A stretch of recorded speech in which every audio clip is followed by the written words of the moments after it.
Good morning, evening, or afternoon, everybody. It's Kaghoe coming at you with another video. So today we got some rather troubling news that gives me some great concern for Phase 5 and Season of Discovery. While this is just a PTR leak, I think its implementations have a slippery slope that definitely needs to be discussed. So this video is going to be tackling just that topic, and it has to do with the Undermine Real Trader. But before we get into the video, be sure to like, comment, and subscribe. Everything you guys do helps my channel grow, helps me get discovered, and helps me help as many people as possible, which is the entire point of my channel. So without further ado, let's get into the video. So we are here in Booty Bay at Pixazix for the Undermine Real Trader. Now this is not in effect right now, and however you can look at the prices of these and you can see the most expensive thing is 50 reals. However, come Phase 5 and with BWL, they are discussing adding something a little different. So I'm going to switch it over to the article right here. We're going to take a look at it. So with Phase 5, they are going to raise the amount of tarnished Undermine reels that you can have to 125, and we're going to see Tier 2 BWL bracers on the vendor. Now this has tons of implications, and it doesn't necessarily mean that it's going to go to 125 as well. It could actually go higher than that. It's just the bracers are on there for 125 at the moment, and this is PTR, so it could just be a placeholder item. It could be placeholder cost. However, they did sort of hint that they would be making tarnished Undermine reels more valuable and continued use in the next one with the interview that Ebonheart did. So very interesting to sort of see this appear on the PTR with that knowledge in mind. It's just, for me, I think this is a bad idea. While I understand where they're coming from, I understand why you might want to add something like that to motivate people to continue to do the in-game dungeons, to continue to do the Undermine reel system, to continue to make it relevant.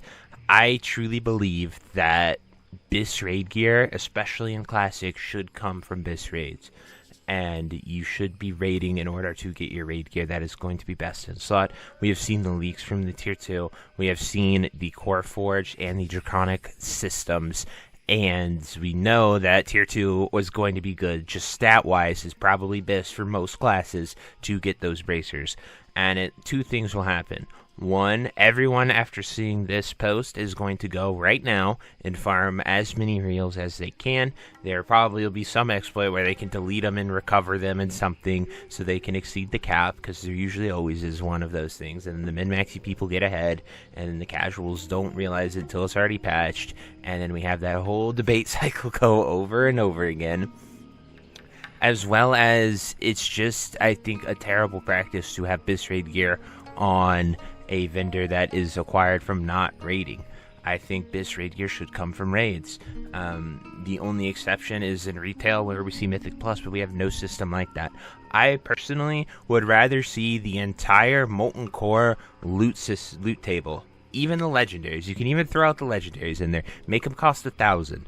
Put an Eye of Sulphurous bindings on there. I don't care about that, because to me, by the time BWL and ZG come out, especially in SOD, with the revamp and getting two new raids, or not two raids at the same time with ZG and BWL in Phase 5, we see the need for MC to become previous content, and will probably be completely ellipsed by having all the BWL and ZG gear, especially if the early PTR stuff that we have seen is accurate. So I would rather see all the MC loot be here and it be like a catch-up gear, so then it makes getting into BWL and ZG groups way easier. And I mean, they utilized this system really, really well in Wrath Classic after Naxxramas, and once we got to Uldaman, they had the Defiled Secure Stones, and that just literally lets you buy all the gear from Naxxramas. Like, you could just buy all the previous tier gear, you could buy all the trinkets, you could buy weapons, you could buy anything you wanted as long as you did those dungeons. And we even did see a possible heroic type system being implemented in the early works with Ubers, so something like that would be really good too. I just really don't like seeing tier 2, what would be current best gear, being acquired from doing dungeons and stuff like that. I don't think it's a good thing. I don't think we should do it. One of the only exceptions is crafting, but those crafting things either cost a ton of gold, require rep, and you have to put in a lot of effort to get them. So those pieces I can understand, and usually they aren't necessarily phase bis, they get replaced in the raid as well. I don't have a problem with pre-bis being here. I did not have a problem with the 0.5 because I knew tier 1 was coming. So like, I knew that this would be a great way to, only the like top 10 end people really went hard to get their entire tier 0 and 0.5 sets in time for Molten Core, and then once we get to Heat 3, you don't even use it anymore because it doesn't have FR on it. I mean, that was kind of obnoxious a little bit in my opinion, but only the top end people did the entire quest line for those 2 weeks that we had Phase 4 open before we had raiding.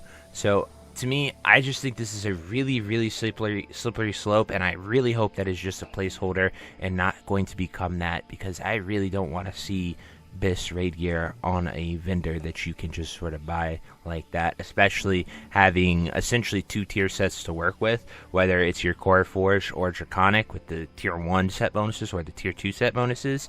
I think that's a bit much to be putting that on an Undermine real vendor for any cost at all. But anyway, that is just my opinion. That is my take on this news. I really would love to hear what you guys have to say about it, where your thoughts are. Do you think we should see tier gear in that? Because to me, I just think it's just not the right place for this. It's not the right thing for that. I would rather them like put a world boss in, like we saw with Kaghoe and Azurgos. There is rumor that they're doing that with the Thunder Fury quest completion boss, and they're turning it into a world boss. But those are the places I'd like to see these bracers. We also have the Emerald Dragons they could do. I just feel like there's a lot of places we could put these bracers other than a real vendor, and there are so many other ways to motivate people to farm reels. They could put cosmetics, they could put mounts, they could put so many things there. They could make the reels drop from even like Molten Core and previous raids as well. There's just a lot they could do with that, and I just don't think BIS tier 2 bracers is the play at all in any capacity. But once again, just my opinion. I'd love to hear what you guys think. I truly hope you enjoyed this video, and until next time, I'll see you later. Have a great day. Bye-bye. Hey you. Yes you. Are you still there? Well, I appreciate you for taking the time to watch this entire video and making it to the end here. If you enjoyed this video, definitely check out the other videos about World of Warcraft listed in these playlists down below. And thank you again. Have a great day. Bye-bye.